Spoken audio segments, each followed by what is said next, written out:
আসসালামু আলাইকুম। ওয়ালাইকুম আসসালাম।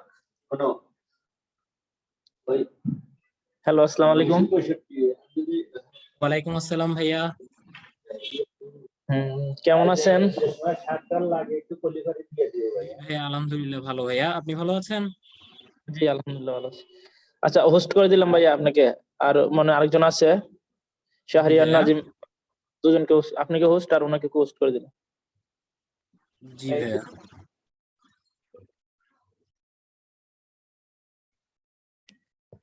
হ্যালো, আসসালামু আলাইকুম। হ্যালো। ওয়ালাইকুম আসসালাম।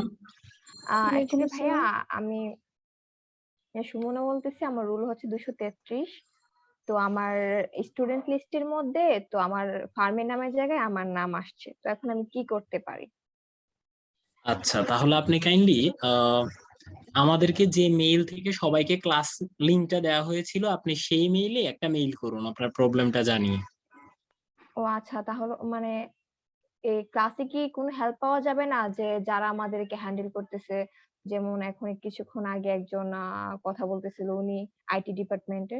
হ্যাঁ এক্স্যাক্টলি, অ্যাকচুয়ালি উনি আইটি ডিপার্টমেন্টের ছিলেন, আর আমাদেরকে যারা ক্লাসের জন্য নোটিফিকেশন দেন ওনারা জি। হচ্ছেন অন্য ডিপার্টমেন্টের। হ্যাঁ, তো আপনার যদি আইটি রিলেটেড কোনো প্রবলেম হয় সেক্ষেত্রে আই থিঙ্ক ওনাদের সাথে কন্ট্যাক্ট করাটা বেটার। আদারওয়াইজ আপনি যার মাধ্যমে মেইল পেয়েছিলেন, আই থিঙ্ক ওনার নাম হচ্ছেন, লেট মি সি আপু, হ্যাঁ সিরাজুল ইসলাম শাকের। হ্যাঁ, আপনি ওনার সাথে যোগাযোগ করুন। মানে ওনার জি যে আচ্ছা, মেইল থ্যাংক অ্যাড্রেস ইউ। থেকে মেইলটা এসেছে ওই মেইল জি অ্যাড্রেসে আপনি একটা মেইল করুন যে আপনার এই ধরনের প্রবলেম ক্রিয়েট হয়েছে, এটার জি। জন্য একটা অ্যাকশন নেওয়ার জন্য। সেই ক্ষেত্রে উনি আই থিঙ্ক কোন একটা ম্যানেজ করবেন, কারণ এর আগে আরো কয়েকজনেরও এমন হয়েছিল। আমি তাদেরকে এভাবে মেসেজ এবং মেইল করেছিলাম যে মানে ওনার কাছে মেইল করার জন্য। পরবর্তীতে যেহেতু ওনারা আমার কাছে আর কোনো মেসেজ করেননি, দ্যাট মিনস আই থিঙ্ক ওনাদের প্রবলেমটা সলভ হয়ে গিয়েছে। ও আচ্ছা ভাইয়া, ঠিক আছে, থ্যাংক ইউ। আচ্ছা, ধন্যবাদ।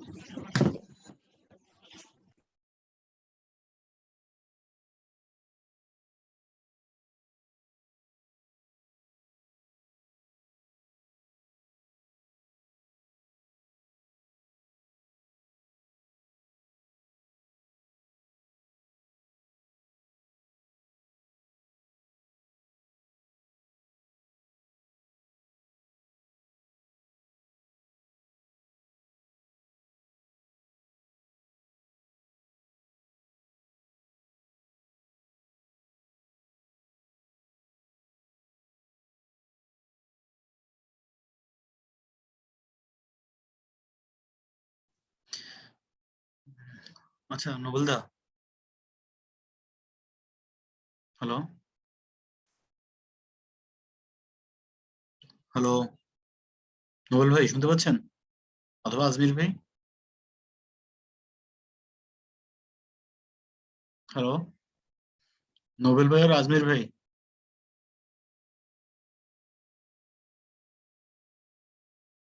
হ্যালো, নোবেল ভাই শুনতে পাচ্ছেন?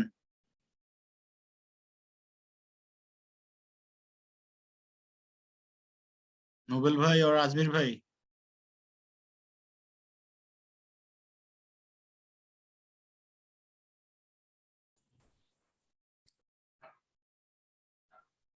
হ্যালো, হ্যালো, আসসালামু আলাইকুম স্যার। আসসালাম। ভালো আছেন সবাই? জি স্যার, স্যার আপনি ভালো আছেন? আছি, আলহামদুলিল্লাহ আমি ভালো আছি। গুগল ভাইকে কেন দরকার? রেকর্ডিং এর জন্য?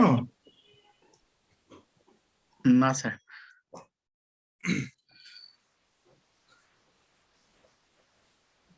আমাদের so far 83% already joined the class, right?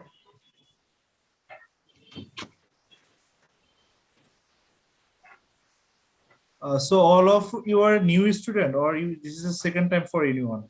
All are new? Sir, all of us are new, sir, I think. Okay, so if you finish the class this time, are you going to join the next exam? Yes, sir. We will try our best to join. Try our best means already I think the deadline finished. For sit for the examination, you have to enroll yourself for the exam, but I don't think you can enroll again. So if you are yet to enroll, I think you will miss the exam. So anybody enroll for the next exam? Sir, actually, yeah. Sir, actually, we are trying to enroll the exam that will be held on July, but we Okay. are not able to attempt this For exam. masters. That Yeah. will be yes, sir. Yes, sir. Okay, I understand. I understand. So welcome everybody to my class. I'm just taking the class after maybe it's all about 1.5 years. Before that, I used to take the class, and maybe for around 7 years I've taken the class, but after I hit a gap, and this time all of a sudden the authority gave me the opportunity to take the class again. So as this is your first level, I'm sure you are aware of the syllabus, but I'm not sure whether you are knowledgeable about the knowledge grid. That is how the course will run and how the exam will be taken and how you have to actually address the issues in future. And as we are instructed to give the lecture in English, I will try to give the lecture in English. If anybody have any problem, please raise your hand and ask the question. And if you want to write it in the chat box, you can write it also, no problem. Or you can send personal SMS through Zoom, no problem with that. But when I'm speaking, you should not make any noise, and I expect that from you. I will take the management information class for you. This is maybe course number 4 for the certificate level student. And we are 2 teachers will take your total course, and me along with Mesbah will take the course. And we have decided that Mesbah will take the class of chapter from, I think, from 7 to 11, and I will take the class from 1 to 6. But I will start from chapter 1, and maybe Mesbah already started the class from chapter 11, and he will be coming back. And if not possible for him to take chapter 7, I will take chapter 7. So initially we have decided that from 7 to 10, Mesbah will take the class. Is there any question from your side? No, sir. Okay, thank you. So before entering into the class, I want to share the syllabus. Do you have the syllabus? Everybody have the syllabus? You read it? No, sir, we don't. No, sir. So you have the syllabus, right? Or you don't have the syllabus? Actually, the syllabus was not discussed, I think, but I think if you can discuss it, then it will be very helpful for us. Okay, I will discuss it. First of all, for any kind of exam, not only in the CA, but in everywhere, you have to understand the syllabus. And you have to understand the knowledge gate or the style of the question, how you will be judged, whether you have to understand it or not. So this is very important to understand the syllabus, because what happened is that sometimes what we did, maybe there is 10 chapter and we used to check and find out 5 chapter or 6 chapter and drop down the remaining chapters. But the reality is that as per the question pattern and the syllabus, 60% question will come from the 4th chapter you have left, and the remaining 40% will come from the chapters you have read. So this is very important to cover all the chapter. Everybody knows that there is no option in the question in ICAB, and especially nowadays from the last exam, ICAB started to take the computer-based exam, that is MCQ. So there is no option to drop any chapter in future. And this is very clear that up to the last, before last exam, there is something that you have to write in some way, whether it is short writing or it is a long writing. Many students ask me, sir, what you will do, whether we will write more or whether we will write less. But this question will not come anymore, because now the question will be how many answers is there, whether I will answer for one option or there is more than one option. Yes, both can be happen. There might be one option and there might be more option. The thing is that sometimes you'll find that in the question they mention that please answer the right one. So, and sometimes please select all the options. So if it is mentioned that select all the options, there is an indication that there might be more than one option. And if they said that this is answer the right one, that means there might be one option. But in case of ICAB, we cannot be sure that whether it is one or more. So what will happen is that we have to read all the options available in the question, then write answer by ourselves. Clear? Yes, sir. So let us start with the syllabus first. Sir, can I ask a question related to it? Sure, sure.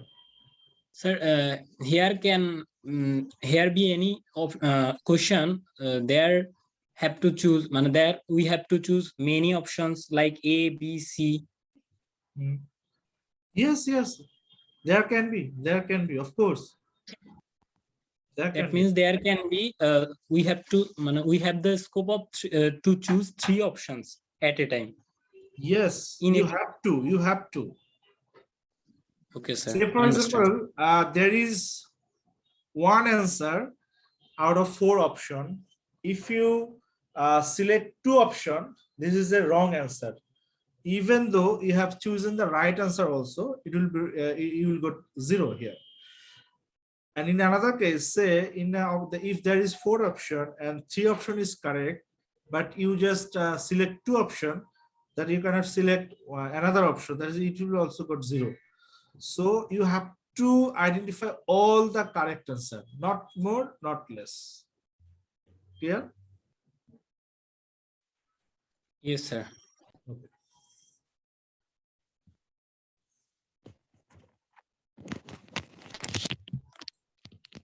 So you can get the syllabus from the website of ICAB. As I'm teaching you the management formation, I'll discuss on it. You see, whenever you see the module, there is 2 things. One is the exam grid and another is the module. So this is the exam grid, knowledge grid.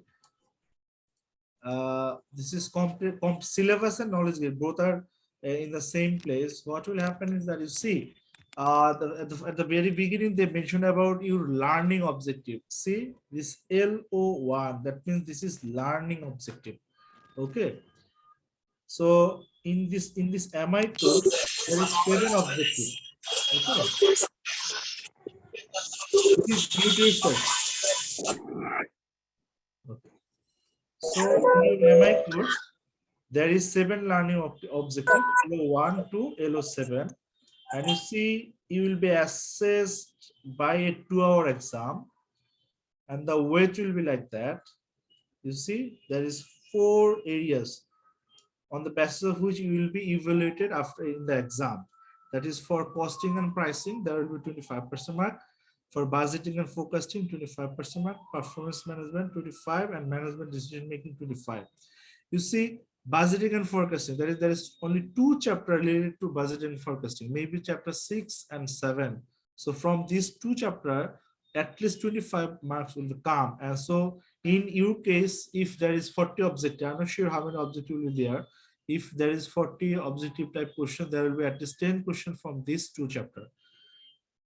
Okay. And then you see performance management, that is, there may be 1 chapter only. And really it may be 8 or 9, and even 10 can be combined. So in that case, there will be 25. There will be 10 questions if there is 40 total from this chapter. And in the management decision making means chapter 11. Mainly chapter 11 is related to relevant to management decision making. So there will be at least 10 questions if there is total 40 from this part. So you have to identify the chapters first, which chapter belongs to in what area, and the basis of which you have to take your exam preparation. So now come to the learning objective. You see, so first costing and pricing. You see, there is costing and pricing. So the learning objective here is only one learning objective. What is that? They identify the cost associated with the production of product and provision of service and use them to determine price. That means you have to identify the cost. Nothing but identifying the cost in this chapter. So you have to identify the cost. So how will you identify the cost? You have to learn about what is the cost, what types of cost is related with what, whether it is fixed, whether it is variable, whether it is direct cost, whether it is indirect cost. I'll go further in detail. So in this learning objective is that to identify the cost and use that cost in decision making. In the case of budgeting and forecasting, you see, there is also one learning objective, that is select appropriate budgeting approach and method and prepare the budget.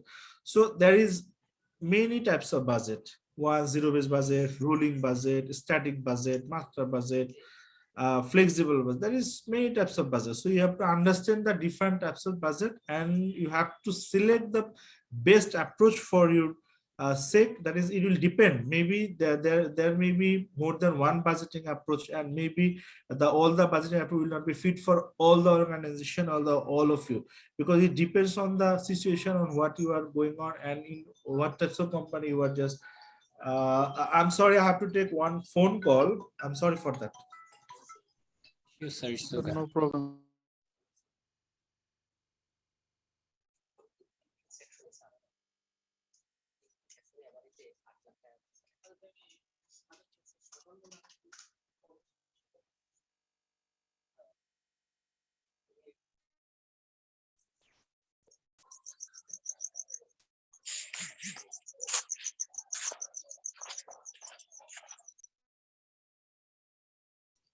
Okay.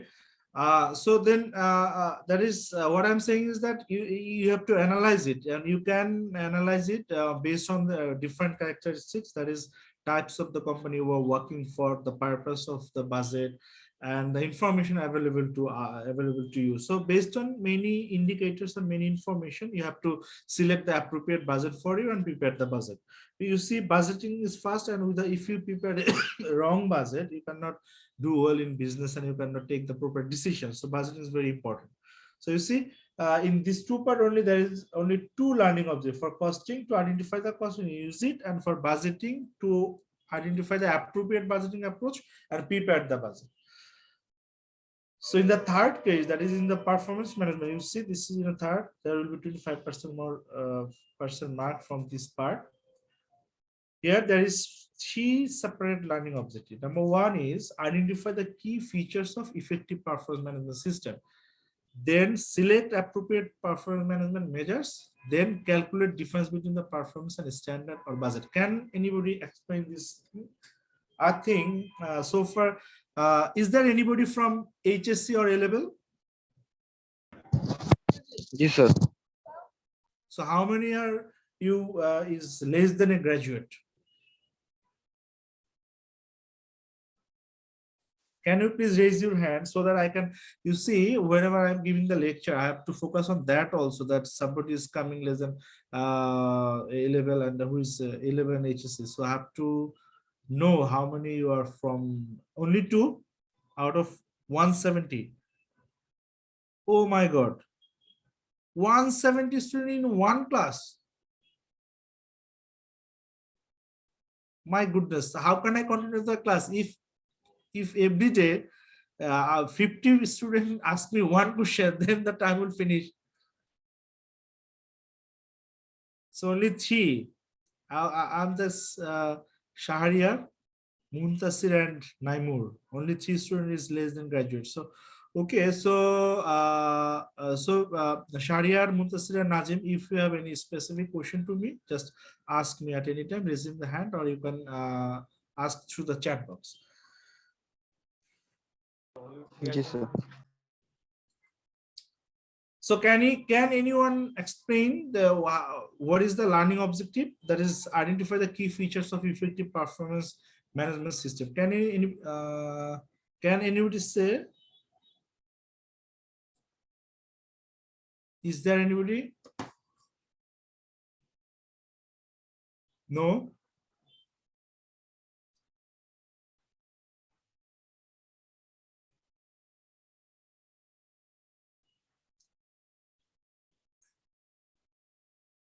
Okay. Is there anybody who is auditing a software company? Bank?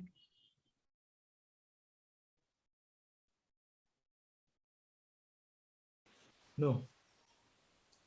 Okay, you see, there is a similarity between learning objective 2 and 3 to 5, because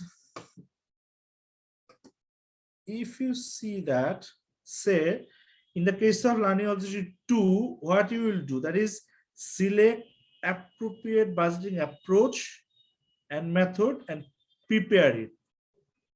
So one is selection, another is preparation. In the later case also, you see your first objective is to identify the key feature of effective performance management. That is identification of the key feature. That means select appropriate approach. And the second one is select the appropriate performance measure. That is, the first one is you can identify the measure. There might be many measures for any effective performance management. There might be many measures. Say, for example, you are a student of a CA firm. So if your partner want to measure your performance, there can be many measures. Like they can measure like that, how many clients you can handle at a time. That can be one measure. There can be another measurement, how efficiently you can do the work. There can be another measurement, that's how is your technical knowledge? How do you know regarding IFRS and IS? So do you understand it properly? What is your technical capability on the Companies Act and all other acts? So there can be many measurements. So say, for example, for a first year student, is there any possibility to handle more than one client in the first 3 months? No, right? Yeah. So, but in case of third year student, or if there is any staff, in their case, there must be more than one client. So the first question is that you are identifying the key features and effective performance. So in your case, there must be handling the number of client. Yes, Hafizur, go ahead.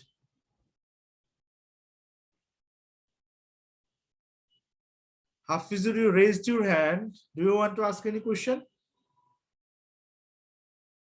Okay, so at first we identified 3 points, that is number of client handling, about the technical knowledge and your efficiency. So now the second objective is to select the appropriate performance measure. So which one is appropriate for whose? Say, for example, for a first year student, I should not select that's number of client handling, but in case of a third year student, I can select that based on the handling number of client. This should be a measure for the third year student. So maybe there are more than one measure, but just for example, I'm saying that in one case you are selecting the measurements, and you are just identify the key features, and in the second case you are identifying the appropriate features. And the third one, that is learning objective 5, is that calculate difference between actual performance and standard or budget. So that means now you are just measuring. So you have one budget, and then you have the actual data. Now you are comparing regarding budget. This can be one kind of the variance analysis. You see, whenever you go to any client, your senior or your job in charge give you some target that you have to do that might be 5 work you have to done. But after coming back to the office, your senior must identify that what you have done and what I have said. So say for example, he gave you 5 tasks to do, then he found that you just finished 4. There might be a chance that you finished 3 from his list and 1 is new. So now he is comparing this 5 with this 4. This is for your actual performance measurement. Understand? Sir. Yes. Sir ক্লাসটা যদি একটু মানে বাংলার সাথে বলা হতো, বাংলায় আর কি, তাহলে বুঝতে একটু সুবিধা হতো। অল ওভার ইংলিশে অনেক কিছু অনেক জায়গায় বোঝা যাচ্ছে না। আমি তো বলতে পারি, আমার অসুবিধা নাই, কিন্তু এবার যেটা দেখলাম যে আমাদের যে অ্যাপয়েন্টমেন্ট লেটারটা দিছে ওখানে বলে দিছে একদম বোল্ড করে যে ইংলিশে লেকচার দিতে হবে। হোয়াটএভার, আমি চেষ্টা করতেছি। আমাদেরও তো একটু বুঝতে হবে। অসুবিধা নেই, আমি ইংলিশ হলে একটু টাফ হয়ে যায়। না অসুবিধা নাই।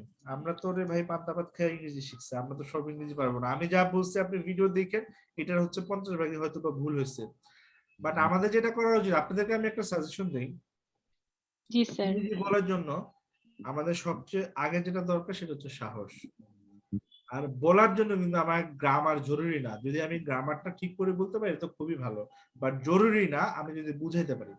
ঠিক আছে, সো আপনারাও আমি আশা করবো ইংরেজি বাংলা মিক্স করে বলেন, বাট ট্রাই করেন ইংলিশে বলতে, বিকজ আপনাদের পরীক্ষাটা তো ইংলিশে হয় এবং আমাদের টিচাররা যখন খাতে দেখে তখন কিন্তু আবার গ্রামার তারা দেখবে।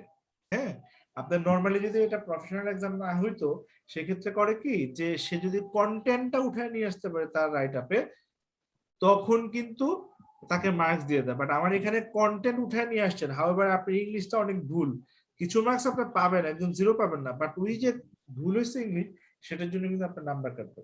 আচ্ছা, এখানে আমি যেটা বলতে চাচ্ছিলাম যে পারফরমেন্স মেজারমেন্টের ক্ষেত্রে সর্বপ্রথম আমি কি করব, আবার একটা সিএফ ফার্মের উদাহরণ আমি দিছি, যেখানে আমি বলছি যে সিএফ ফার্মে কি কি মেজার হইতে পারে। একটা আমি বলছি যে আমার স্টুডেন্ট বা আমার স্টাফ কতগুলি ক্লায়েন্ট হ্যান্ডেল করে, আরেকটা বলছি টেকনিক্যালি সে কেমন, টেকনিক্যাল ইস্যুগুলি সে কিভাবে হ্যান্ডেল করে।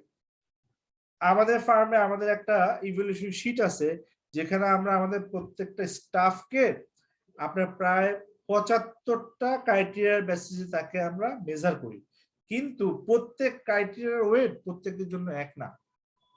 সে ফর এক্সাম্পল আমাদের অফিসে সে নিয়মিত মানে টাইমলি অফিসে আসলো কিনা, আমাদের একজন যারা একদম নতুন স্টুডেন্ট তার জন্য এটা কিন্তু মাস্ট যে এটা সে মেনটেন করতে হবে। হাউএভার আমি নিজেও তো একজন অফিসের কর্মচারী, আমি অফিসের স্টাফ, আমার ক্ষেত্রে সেটা মেজার করবে না, বিকজ আমি এভরিডে কিন্তু প্রথমেই অফিসে আসি না, আমাকে ক্লায়েন্টে যাইতে হয়, ক্লায়েন্টের সাথে মিটিং করতে হয়, অথবা আমি এসে বের হয়ে যাইতে হয়, অথবা আমি গতকালকে অনেক বেশি লোড নিয়ে কাজ করছি রাতে, এই জন্য সকালে একটু দেরি করে আসছি, এই জন্য আমাকে কিন্তু সেটা ধরবে না, বাট একজন ফার্স্ট ইয়ার স্টুডেন্ট ক্ষেত্রে সেটা ধরবে।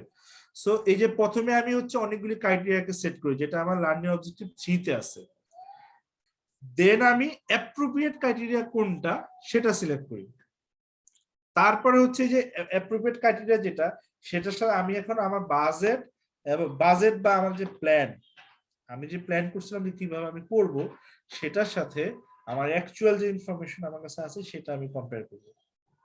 সে ফর এক্সাম্পল আমি যখন বলছি একটা স্টুডেন্ট টাইমলি অফিসে আসে কিনা, এখন প্রত্যেকদিন তো সে টাইমলি একটা তো ঝামেলা হইতেই পারে, তাহলে আমি ধরে নিয়েছি ঠিক আছে তার যদি মাসে 22 দিন অফিস হয়, 2 দিন যদি সে দেরি করে আসে আমি কিছু বলবো না। সো দ্যাট মিনস এটা হচ্ছে আমার একটা বাজেট যে অ্যালাউয়েবল লিমিট 2 ডেজ। এখন আমি কম্পেয়ার করতেছি কয়দিন, তো যাদের যাদের 2 দিনের ভিতরে আছে তারা আমি কিছু বলি না, যার 3 দিন তাকে আমি বলতেছি।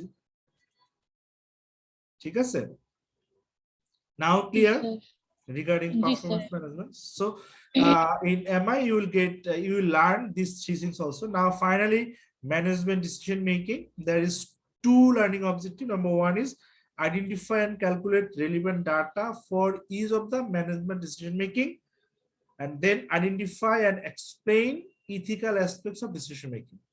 So এখানে যেটা বলছে দেখেন আমাদের স্টেপ বাই স্টেপ যখন কোথাও কোনো ডিসিশন নেওয়া হয়, একটা কোম্পানিতে যখন ডিসিশন নেওয়া হয়, এই যে আমি কোন ইনভেস্টমেন্ট ডিসিশনে যাব, আমি কাকে রিক্রুট করব, আমি কার কাছ থেকে প্রকিউর করব, এইটার ফাইনাল ডিসিশন কে দেয় বলেন তো? স্যার ম্যানেজমেন্ট দেয় স্যার। ম্যানেজমেন্টের কে? Head of the department, Yes, CFO, sir. MD, board of director মাঝে মাঝে দেয়। কিন্তু খেয়াল করে দেখেন তো যেইটার বেসিসে ডিসিশন তারা দেয় ওই জিনিসটা কে ক্যালকুলেট করে?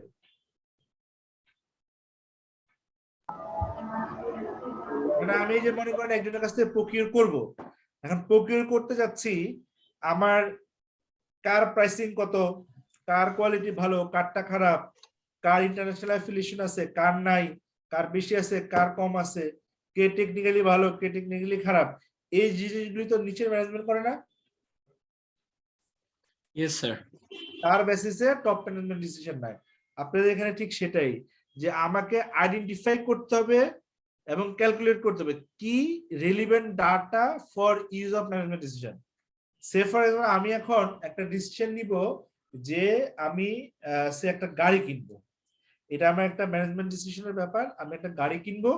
এখন আমাকে মানে আমরা নলেজ লেভেল বলতে এখানে সেটা বোঝাচ্ছে যে নিচের লেভেলে চাকরি করবে। আপনি যদি এইভাবে চিন্তা করেন, একজন কোয়ালিফাইড মেম্বার সে সিএফও হলো, একজন হচ্ছে 2 লেভেল পাস করা একজন মনে করেন ডেপুটি টু সিএফও, তারপরে 1 লেভেল পাস করা যে আছে সে ধরেন হচ্ছে একদম নিচের টেবিলে কাজ করে, সিএফও কে হেল্প করে। তাহলে নিচের জন যে আছে সে ধরেন বিভিন্ন জায়গা থেকে কোটেশন কালেকশন করবে, সে price, quality, country of origin, colour, এই সব কিছু কালেকশন করবে।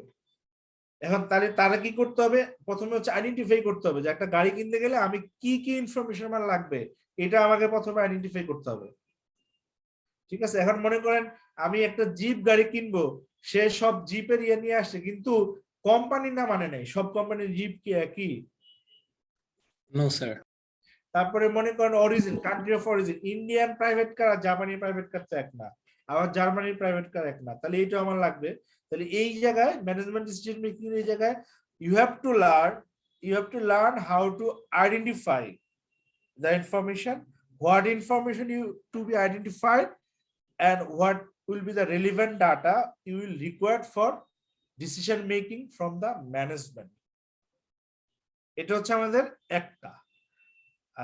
লাস্ট এবং সেকেন্ড এখানকার সেটা হচ্ছে identify and explain ethical aspects of decision making. আসলে এই যে ইথিক্যাল অ্যাসপেক্ট যেটা, এটা আমাদের সব জায়গায় হচ্ছে রেলিভেন্টটা কিভাবে? ধরেন আপনি একটা গার্মেন্টস এর সিনিয়র, আপনি এখন ডিসিশন নিচ্ছেন যে একটা বায়ারকে আপনি একটা প্রোডাক্ট সেল কত দামে করবেন।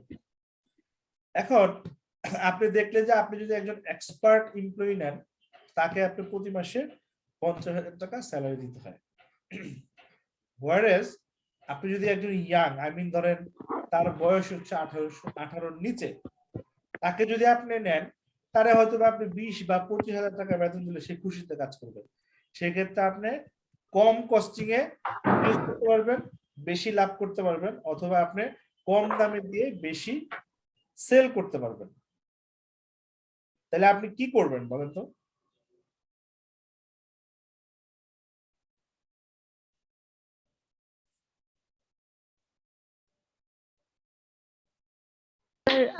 আমি করলে হচ্ছে যে ইয়াং যে ছিল ওকে দিতাম, দিয়ে হচ্ছে যে একটু মানে ট্রেনিং দিয়ে এক্সপিরিয়েন্স করে নিতাম, যাতে হচ্ছে যে মানে এক্সপেন্সটা কম হয়।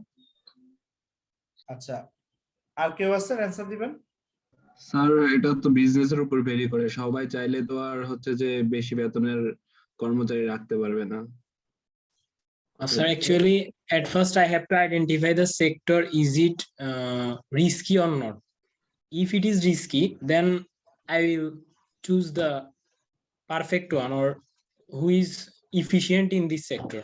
But if it is not, then I will choose the another one who where I can expect less amount of money.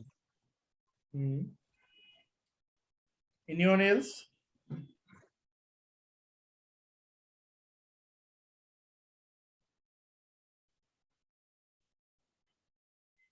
আচ্ছা, আপনারা একটা কথা আমার মিস করে গেছেন। আমি বলছি যে ওখানে একজন তো সিনিয়র এমপ্লয়ি আছে, আর একজন আছে যার বয়স হচ্ছে 18 কম। ওকে, আপনি যার বয়স 18 কম, তাকে কি বাংলাদেশের আইনে জবে নেওয়া যায়? No sir. No sir. No sir, no sir. তাইলে এই যে আপনি কম দামে নিতে পারতেছেন 25,000 টাকা দিয়ে, 25,000 টাকা আপনি সেভ করতেছেন, কিন্তু ওখানে কিন্তু আপনি একটা বেআইনি কাজ করতেছেন। সেই ক্ষেত্রে ইথিক্স হচ্ছে আপনি বেআইনি কাজ করবেন না, you must obey the law. বুঝছেন? আপনি দেখেন আমাদের এই যে আমাদের দেশে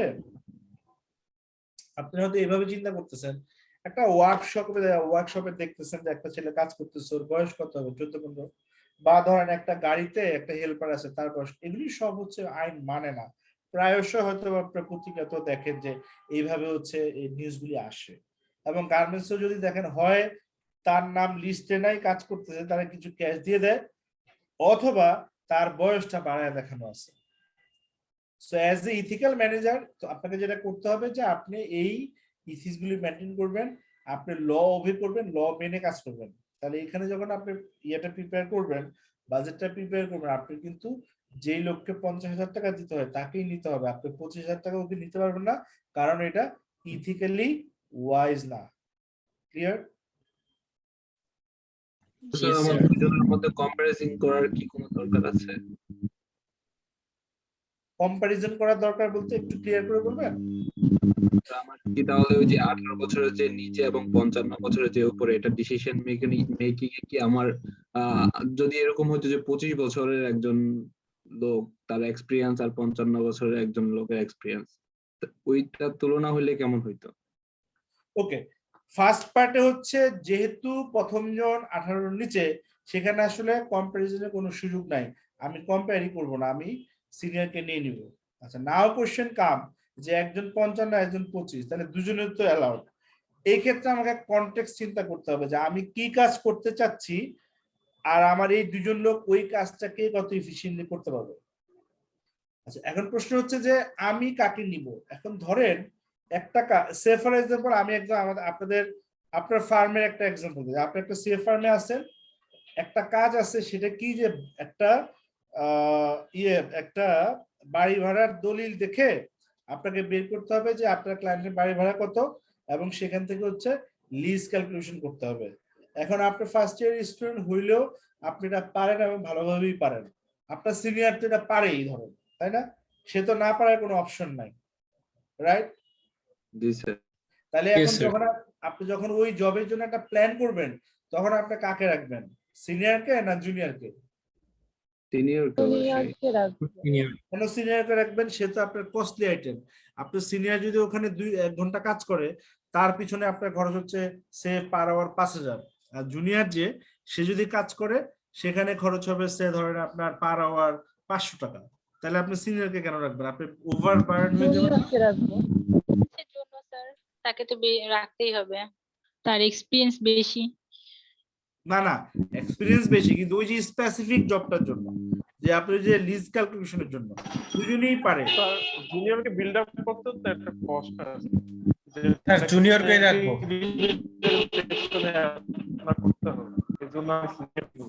ইউ আর রাইট, আমার জুনিয়র যখন বিল্ড আপ করতেছিলাম তখন তো আমি সিনিয়রকে রাখবো, কিন্তু আমি বলছি যে দুজনেই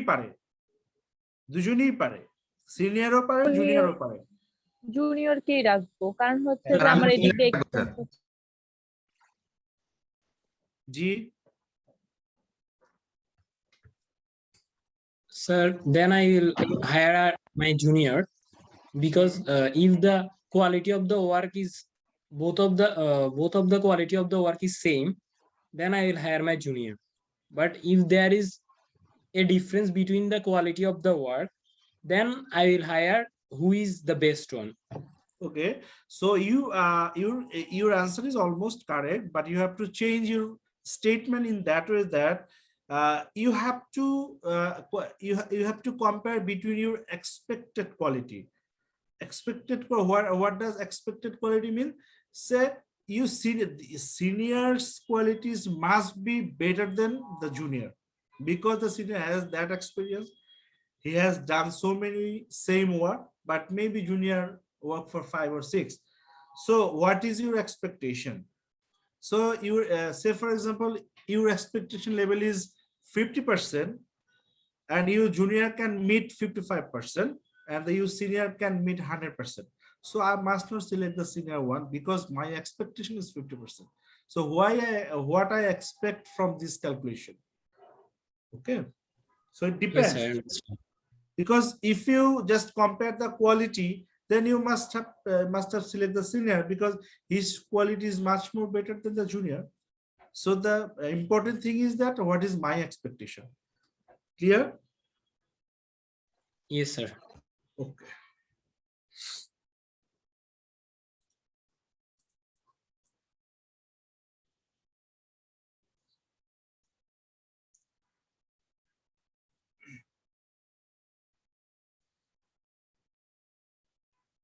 So in our first chapter, that is question, not this one, syllabus.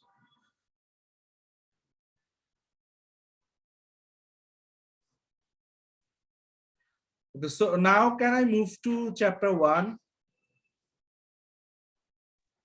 Yes, sir. Sir, Yes. sir, actually, chapter 1 was taught by another teacher yesterday. Who? Sir, actually, I think yesterday it was not our scheduled class, but for some mistake it was happened.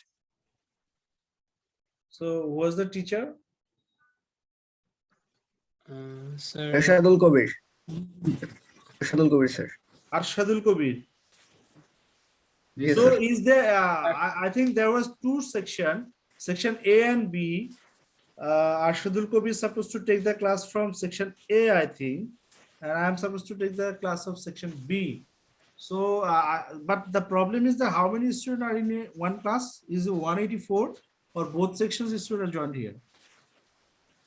It is section A. it is a So in section. section A, there is 184 students, is it? Yes, sir. Yes, sir. It can raise by or gone up by 200. Yes, sir. And the student of section A is near about 200, sir. My goodness.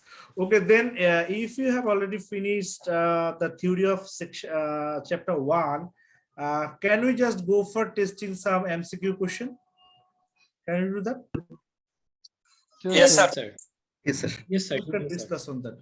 Okay, let me open the question bank.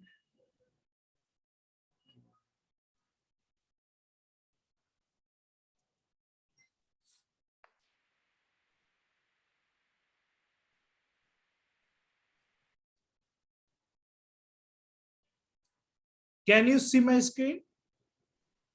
No, sir. No, We sir. are not. Okay, not yet, right? Okay. So you see, I will show you the question, and I expect that most of you will answer that. But how can I? Okay, so let us start. From tomorrow, I can arrange another thing. This is number 1. Just give your answer in the chat box, okay? Okay, sir.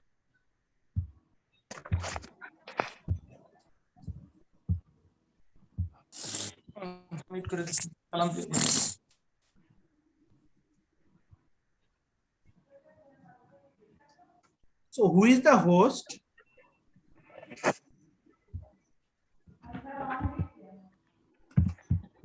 Who is the host? Sir, For I am the question answer. okay, just read question number 1 and give your answer. A cost unit. Sir, can I read it? No, that no. everyone You can- read by yourself. You do not need to Okay, read it Okay, sir, loudly. okay, sir.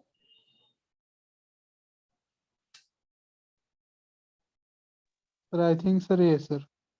No. Give your answer. Don't say it. Give your answer.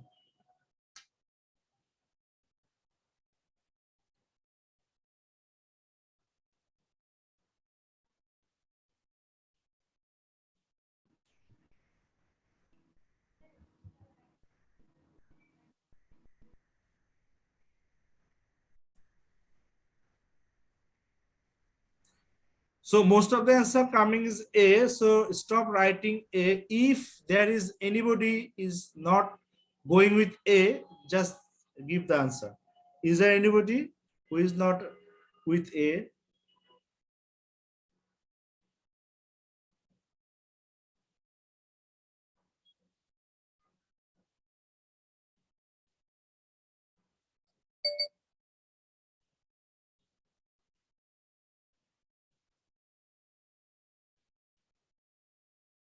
Okay, there is one C.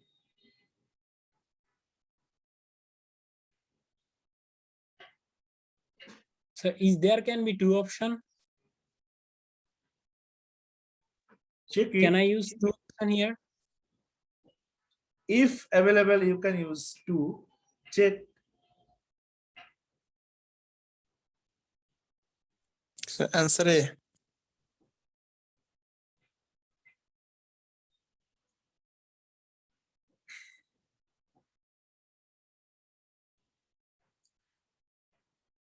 Okay, so what I found is that most of you answer A, one or two answer C, and one or two answer A and D. So let us discuss. So what is the question? A cost unit is. So they are talking about cost unit. So a cost unit is a unit of product or service in relation to which costs are asserted. Second হচ্ছে a cost unit is the cost per hour of operating a machine. So what is cost unit? If you find the definition, a cost unit is something that for which we have ascertained the cost. যার জন্য আমরা cost ascertain করি সেটা হচ্ছে আমার cost unit. এরপরে second অপশনটা যেটা বলতেছে the cost per hour of operating a machine. আমার এটা তো ইউনিট না, এই যে cost per hour, এই যে আমি per hour যেটা আমি করতেছি, এই per hourটা হচ্ছে আমার ইউনিট, cost per hour না তো, তাই না? আমার ইউনিটটা হচ্ছে যেটার জন্য আমি খরচটা বের করেছি, সে আমার 1 ঘন্টার খরচ কত, বা আমার একটা চেয়ার বানাইতে কত খরচ লাগে, বা আমার একটা স্টুডেন্টের পিছনে কত খরচ হয়। তাহলে যে student, this is the unit, আর কস্ট পার স্টুডেন্ট সেটা তো অন্য জিনিস। এখানে তো স্যার কষ্ট করতে গেলে তো ইউনিটের উপরই হতে হবে স্যার। ঠিক আছে, কারো কোনো প্রশ্ন আছে এটা? না স্যার। আচ্ছা পরেরটা যাই, পরেরটা দেখেন 2 number.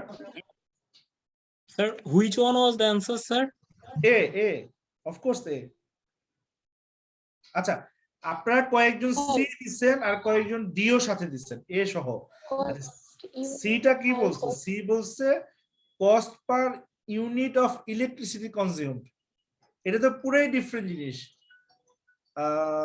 Just give me 1 minute, I have to take one call. Hello,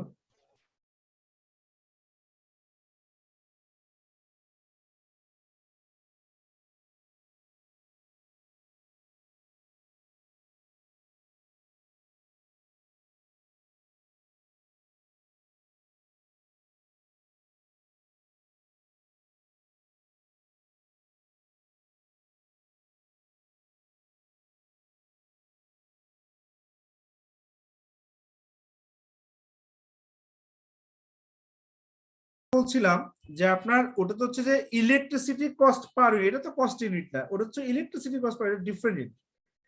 ঠিক আছে, ডি যেটা measure of output of work in a standard hour. তো measure of output of work এটা তো একটা মেজার না। মেজার আউটপুট অফ মেজার বলতে কি যে কত ঘন্টা, মানে ধরেন 1 ঘন্টায় সে কয়টা বানাইতে পারে, 1 ঘন্টায় সে কত দূর যাইতে পারে, 1 ঘন্টায় সে কতজনকে সার্ভিস দিতে পারে। এটা ইউনিট দিয়ে মেজার করে, এই যে ইউনিট দিয়ে এটা হচ্ছে মেজার করে। বাট ইউনিট জিনিসটা কি, মানে যেটার জন্য আমি অ্যাসার্টেইন করি, যেটার জন্য আমি কস্টটা অ্যাসার্টেইন করি সেটা। অ্যাসার্টেইনটা কি একটু যদি বলতেন তাহলে। অ্যাসার্টেইন মানে আমি যেটা ক্যালকুলেট করি, এই যে যেমন আমি বলতেছি আমি 1 ঘন্টায় আমার কত খরচ হয়, এটা আমি ক্যালকুলেট করি প্রতি ঘন্টায় আমার কত খরচ হয়। বা আমার আইসিবি তে যে আপনারা এখানে 200 জন আছেন, তাহলে আইসিবির একটা কস্ট মেজারমেন্ট টুল হচ্ছে যে পার স্টুডেন্টের পিছনে তার কত খরচ হয়। তাহলে এই যে স্টুডেন্ট জিনিসটা হচ্ছে তার জন্য একটা কস্ট ইউনিট, এইটার জন্য সে কস্ট অ্যাসাইন করে বা মেজার করে। যে ধরেন একজন স্টুডেন্টের পিছনে তার 3000 টাকা করে খরচ হয় প্রতিটা সেশনে। So here student is the unit. এই স্টুডেন্টের জন্য সে এই যে 3000 টাকা খরচ হয়, খরচটা সে মেজার করতেছে, অ্যাসার্টেন করতেছে। ঠিক আছে? জি স্যার। আচ্ছা 2 নাম্বারটা নোবেল একটু ভাই, দেখেন। অনেকে তো ক্লাসে ঢুকতে পারতেছে না, একটু দেখবেন। Yeah, of course, brother.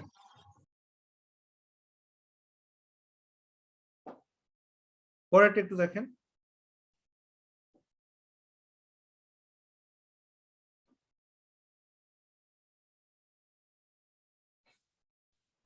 Sir BRD নিজে নিজে রাখেন, আপনার অ্যান্সার চ্যাট বক্সে দেন, নিজে নিজে রাখেন। হ্যাঁ,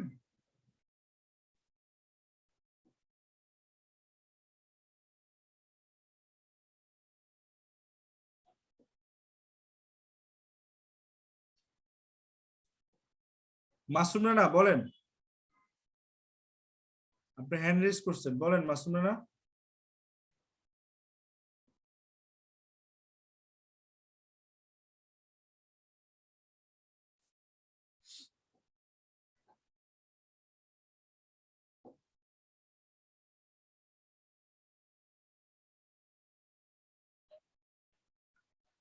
আচ্ছা, আজকের ক্লাসের হোস্ট কে? নোবেল সাহা। নোবেল সাহা শুনতে পাচ্ছেন? Yes sir. আমাকে একটু হোস্ট করেন তো, আমি একটা অপশন খুঁজে পাচ্ছি না জুমে, তাহলে আপনাদের এই এমসিকিউটা একটু ইজি হতো। আমি আবার আপনাকে শিফট করে দিব একটু, জাস্ট কিছুক্ষণের জন্য। Yes sir, yes sir, sure.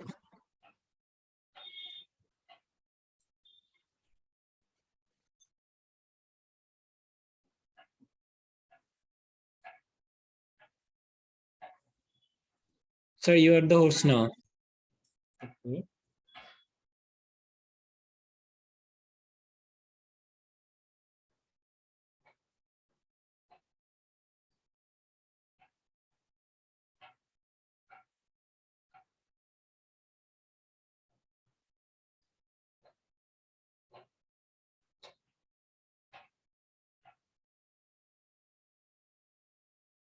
There must be one poll option, but there is no poll option, I think. Where is the poll option?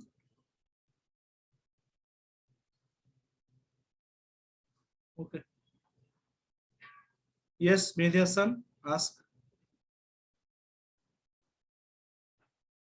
Sorry, sir. ভুল হয়েছে। Okay.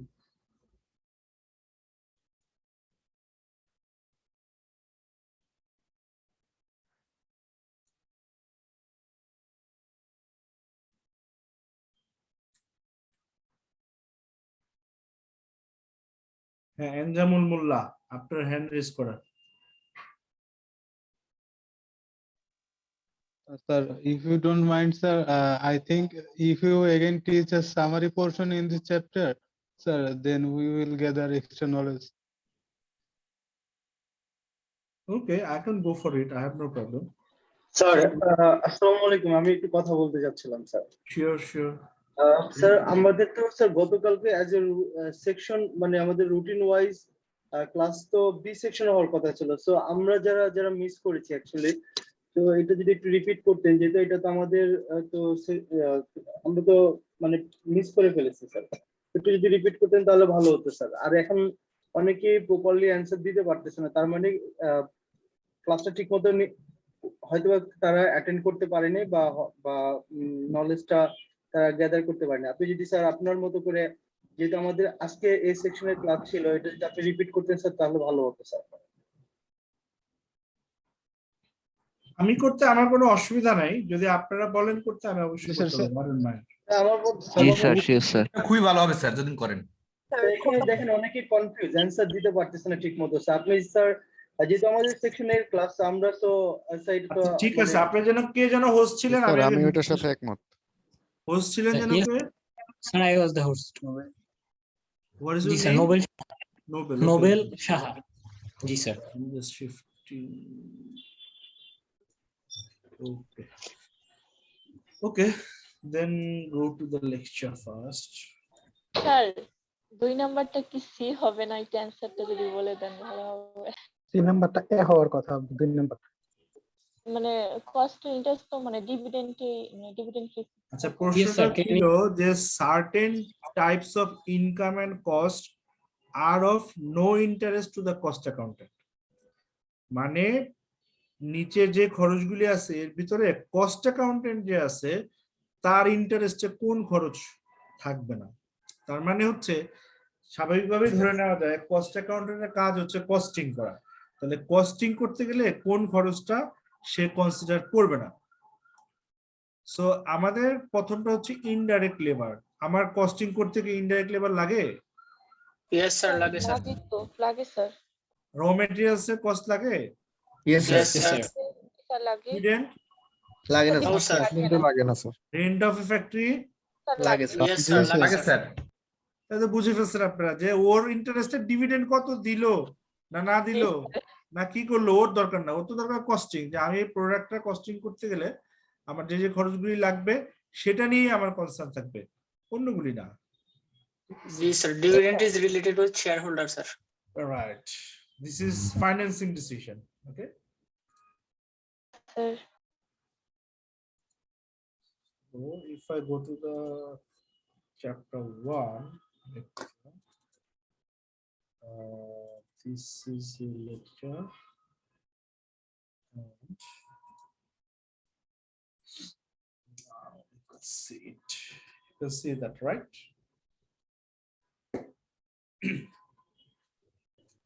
So why we need cost accounting? Why we need management accounting?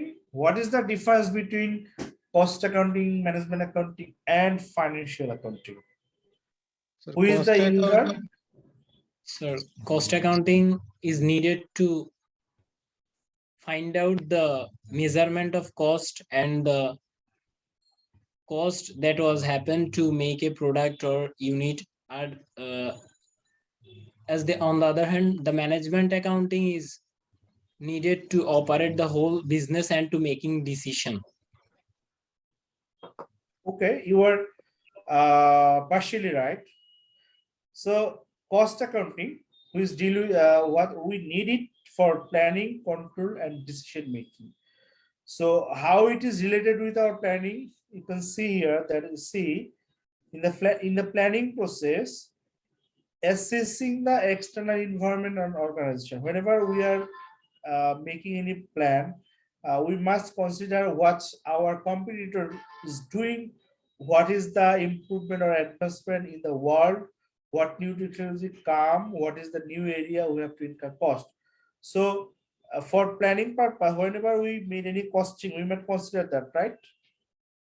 আমরা আগে ধরেন আমি একটা plan করতেছি, আমি একটা প্ল্যান করব, আমি আমার একটা ম্যানুফ্যাকচারিং কনসার্ন আছে, হোয়াটএভার সার্ভিস অর্গানাইজেশন যদি হয়, আমাদের সিএফ ফার্মের কথা যদি আমরা চিন্তা করি, কস্ট অ্যাকাউন্টিং আমাদেরকে কি করে? আপনারা যে এই যে অডিটে যান, একটা প্ল্যান করেন না, কস্ট প্ল্যান? জি স্যার। Yes, sir. এখানে কোন কোন লোক লাগবে, কার রেট কত, গাড়ি ভাড়া কত, স্টেশনারি কস্ট কত লাগবে, আমার রিপোর্টিং এর জন্য কত খরচ হবে, আমি যে লোকদেরকে ওখানে পাঠাবো ওদের আসা যাওয়ার কনভেন্স কত, তাকে আমি কত বেতন দিচ্ছি, এটা তো আমার প্ল্যানিং এর একটা পার্ট। তো সেটা তো হচ্ছে আপনার কস্ট অ্যাকাউন্টেন্ট দিবে বা আমার কস্টিং শীট থেকে আসবে। Yes, sir.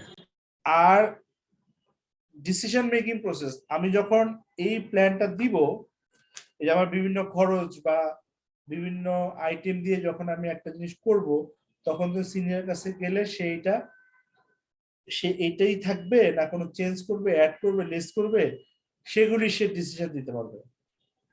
এবং যেহেতু আপনার পূর্ব থেকে একটা প্ল্যান করা আছে, পরবর্তীতে অ্যাকচুয়ালটাকে আপনি আপনার প্ল্যানের সাথে কম্পেয়ার করতে পারবেন, যেটা আপনার কন্ট্রোলে হেল্প করবে। আপনি প্রথমে আপনার পুরো জবের জন্য একটা কস্ট প্ল্যান করলেন, কস্ট প্ল্যান করার পরে আপনি এই প্ল্যান অনুযায়ী কাজটা হচ্ছে কিনা, আপনি যখন ডিসিশন নেবেন তখন আপনি এই প্ল্যানটা শেয়ার করলেন যে ঠিক আছে আমার এই প্ল্যান, আমি সিদ্ধান্তটা কি করব। দেন আমার আসতেছে যে আমি এই যে কন্ট্রোল প্রসেসটা কি, যে আমি এই প্ল্যানটা করছিলাম, তাহলে আমার কাজ শেষে আমার কি হয়েছে, যে আমি কি বেশি লোক দিয়ে কাজ করছি, কম লোক দিয়ে কাজ করছি, ঠিক টাইমে কাজ করছি, দেরি করছি, আগে করছি, ভালোভাবে করছি, খারাপভাবে করছি, টোটাল জিনিসটা আমি কম্পেয়ার করতে পারবো। তবে প্রপার কন্ট্রোলের জন্য বা প্রপার আউটপুটের জন্য এটা কাজ শেষে না, এটা কাজের ভিতরেও কিন্তু সেটাকে আপনাকে কম্পেয়ার করতে হবে। আপনি যখন কাজ করে আসি, মনে করেন আপনি একটা অ্যাসাইনমেন্ট করতে গেছেন, আপনি কাজ টাজ করে অফিসে চলে আসছেন, তখন আপনার সিনিয়র যদি আপনাকে রিভিউ করতে বসে যে ঠিক আছে তোমার তো আমি 100টা কাজ দিছিলাম, দেখি তুমি কি কি করছো, এটা হলো একটা প্রসেস। আরেকটা প্রসেস হচ্ছে আপনি একটা কাজ করতে গেছেন, আপনার সিনিয়র মনে করেন আপনাকে সময় দিয়েছে 10 দিন, সে 4 দিন পরে একটা খোঁজ নিল যে কি করছেন না করছেন, আপনাদের যে কোনো সমস্যা আছে সেটার ব্যাপারে সাজেশন দিল, 8 দিন পরে একটা খোঁজ দিল, 10 দিন পরে আপনি চলে আসেন, তখন আবার সে করলো। কোন কাজটা সবচেয়ে বেশি ভালোভাবে হবে বলতো? সেকেন্ডটা। কেন? কারণ হচ্ছে যে খোঁজ নেওয়ার পরে প্রবলেম সলভ করার জন্য হচ্ছে যে আস্তে আস্তে হচ্ছে যে কাজের আউটপুট ভালো হবে। মানে আপনি কন্ট্রোল করছেন, কন্ট্রোল প্রসেসের দিকে গেছেন, ঠিক আছে? এই যে আপনি ডিসিশন মেকিং এ যখন এই যে গোল আইডেন্টিফাই করলেন, অল্টারনেটিভ গুলি চিন্তা করলেন, বেস্ট অ্যাকশন নিলেন, নিয়ে এরপরে আপনি দেখলেন যে আমি যেটা নিলাম, নেওয়ার সিদ্ধান্ত নিলাম এবং পরবর্তীতে যেটা নিলাম, দুইটা আপনি কম্পেয়ার করতে পারবেন, তাই না? Yes sir. আচ্ছা, এরপরে আসেন এই যে ডিফারেন্স বিটুইন আপনার অ্যাকাউন্টিং, কস্ট অ্যাকাউন্টিং এবং ফাইন্যান্সিয়াল অ্যাকাউন্টিং। আচ্ছা, এটা যাওয়ার আগে আপনারা তো সবাই অলরেডি অডিটে আসছেন, বলেন তো এই ল কোনটা চায়, কস্ট অ্যাকাউন্টিং না ফাইন্যান্সিয়াল অ্যাকাউন্টিং? Accounting sir. সবাই কি ফাইন্যান্সিয়াল অ্যাকাউন্টিং এর পক্ষে? জি স্যার। কেউ আছেন কস্ট অ্যাকাউন্টিং এর পক্ষে? এনিবডি ফর কস্ট অ্যাকাউন্টিং কেউ আছেন? Sir, actually, law wants both of them. Okay. Anybody else?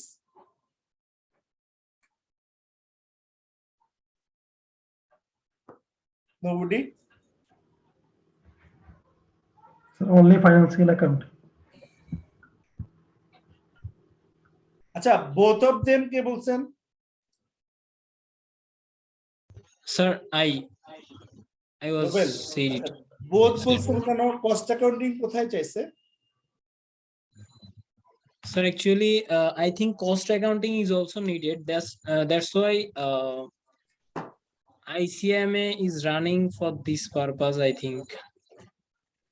না না না, এটা হচ্ছে আপনার কস্ট অ্যাকাউন্টিং হচ্ছে কোন লতেই কস্ট অ্যাকাউন্টিং চায় নাই। আইসিএমবি যেটা হচ্ছে, হ্যাঁ দিস ইজ অ্যান অপশন, আপনার কস্ট অডিট যদি কেউ করায় সেটা কস্ট অ্যাকাউন্টেন্টরাই করতে পারবে, মানে কস্ট অ্যাকাউন্টেন্টরাই করতে পারবে ব্যাপারটা তাও না, যে কস্ট অডিট যদি করায় মানে কস্ট অ্যাকাউন্টেন্টরা কস্ট অডিট করতে পারবে, আর ফাইন্যান্সিয়াল অ্যাকাউন্টেন্টরা কিন্তু কস্ট অডিট করতে পারবে if he has the reasonable knowledge.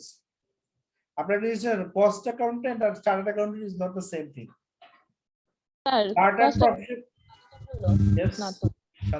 বলেন।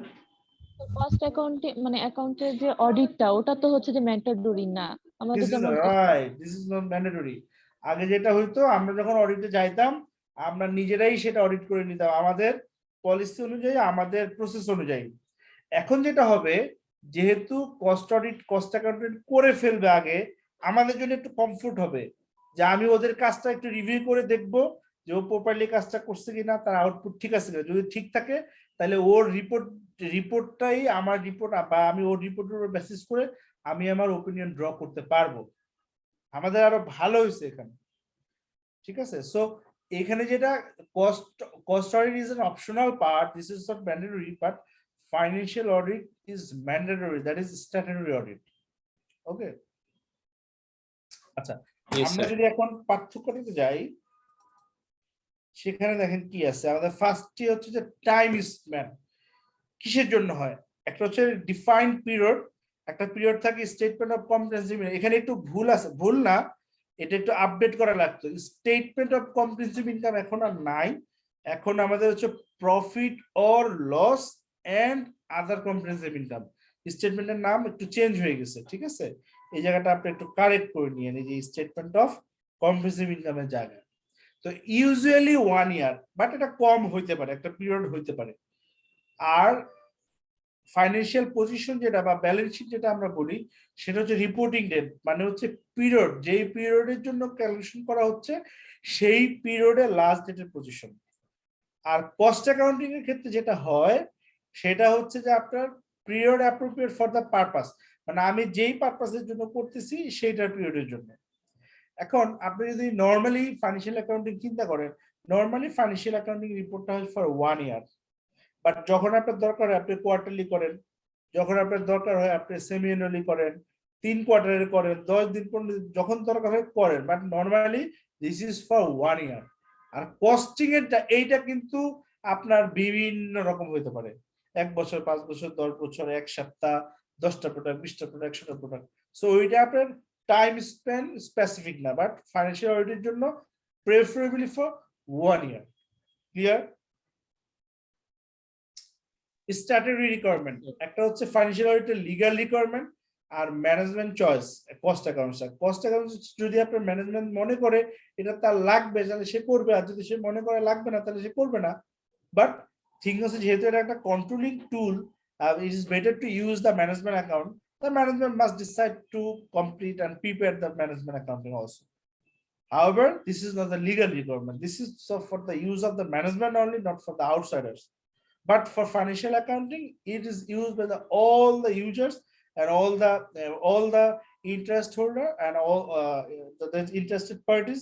Is potential parties may use this financial statement.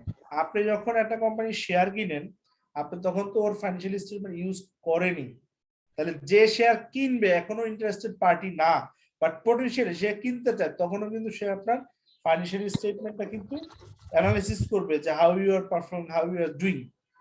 ঠিক আছে?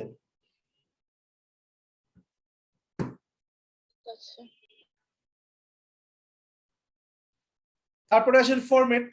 আপনার ফাইন্যান্সিয়াল অ্যাকাউন্টিং এর জন্য একটা স্পেসিফিক ফরম্যাট আছে, যেটা আমার আইএফআরএস বা আইএস বলেন, এখানে দেওয়া আছে। আমার কোম্পানিজ একটা দেওয়া আছে, ব্যাংক কোম্পানিজ এক, দ্যাট মিন্স বিআরপিটি যে সার্কুলার সেখানে দেওয়া আছে, এটা একটা স্পেসিফিক ফরম্যাট থাকে। But in case of cost account there is no specific format. Management use the format as they require. আমার যেটা দরকার, যেভাবে দরকার সেই ফরম্যাট আমি ইউজ করবো, এটা আমার ইচ্ছা। বাট ফাইন্যান্সিয়াল অ্যাকাউন্টিং কিন্তু সেই সুযোগটা নাই, আপনাকে আইএফআরএস এর ফরম্যাটটাই অ্যাপ্লাই করতে হবে। Type of information financial accounting A monetary value, এটা মোস্ট অফ দ্য কেসে, বাট কস্ট অ্যাকাউন্টিং এ সব থাকে, মানিটারি নন মানিটারি দুইটাই থাকে। বাট এখন অবশ্য আপনি ইন ফিউচারে কয়দিন পরে এই যে টাইপ অফ ইনফরমেশন এটা দিতে পারবেন না। আসলে ফাইন্যান্সিয়াল অ্যাকাউন্টিং এখন এমন ভাবে চলে আসতেছে, আপনারা দেখেন একটা ফাইন্যান্সিয়াল স্টেটমেন্টের যে নোট এত বড় হয়, সেখানে কি শুধুমাত্র আমরা ফাইন্যান্সিয়াল ডাটা দেই না নন ফাইন্যান্সিয়াল ডাটাও প্রোভাইড করি? Financial as well as non financial. Non financial, তার মানে আমরা অদূর, বাট এককালে কিন্তু এটা হইতো না। আমরা যখন প্রথম অডিট করি এমনও পাইছি যে মনে করেন একটা লিস্টেড কোম্পানি ওর 15 পৃষ্ঠাতে অডিট শেষ, ওই 15 পৃষ্ঠায় এখন 115 পৃষ্ঠা হয়ে গেছে। সো অথবা নিয়ার ফিউচারে আমরা এই ডিফারেন্সটা দিতে পারবো না। ইউজ যেটা, যে আমার মানে জাস্ট হিস্ট্রিক্যাল ডাটা যারা আমি ইন্টারেস্টেড পার্টি ইউজ করে, আর আপনার কস্টিং এর যেটা কস্ট অ্যাকাউন্ট আপনার ম্যানেজমেন্ট ইউজ করে। ঠিক আছে? এখানে কারো কোনো প্রশ্ন আছে? একটা কোশ্চেন ছিল স্যার, এই যে ফাইন্যান্সিয়াল যে হচ্ছে যে আমরা যে নোটস এন্ড পলিসি দেই, ওটাই তো হচ্ছে যে নন মনিটারি ইনফরমেশন, তাই না? ওইটার পুরাটাই নন মনিটারি না, ওখানে মনিটারিও থাকতে পারে, বাট আমরা মানে যেইটা whichever is not related to the financial information, this is called a non-financial data. Say for example, in your financial statement you are providing your accounting policy. This is one information for the user, and this is a non-financial data. Your depreciation policy, your contingent liabilities, everything, this is non-financial data. Method. So you cannot say that the notes for policy notes or notes to the financial statement is the non-financial data. No, a non-financial data can be all over the financial statement. Okay. Yes, sir. Any question on this?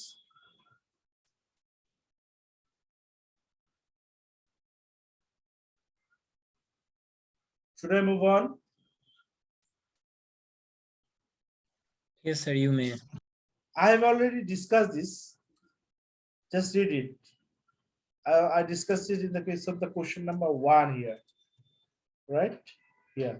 So just read this.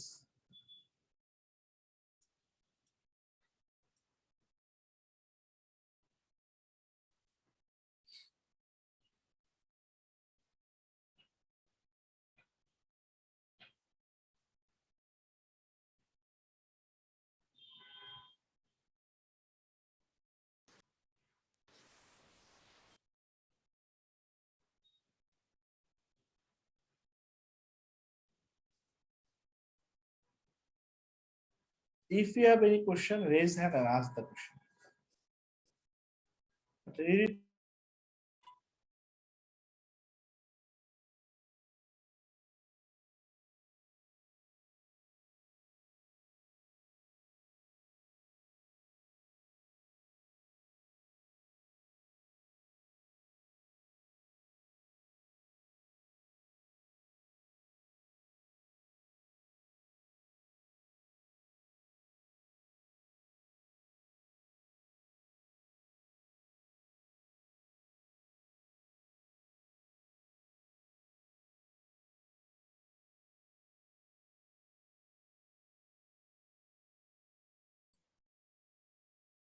কোনো question থাকলে আপনারা question করতে পারেন। হ্যাঁ,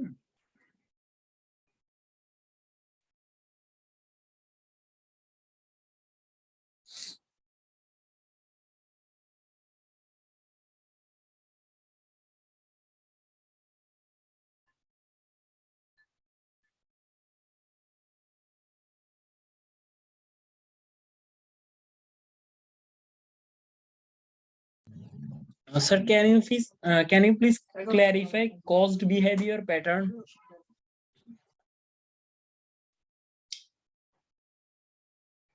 cost behavior pattern is like that. You see, some cost, the behavior is like that. One is say it's variable or fixed. Okay, so and so this is direct or indirect.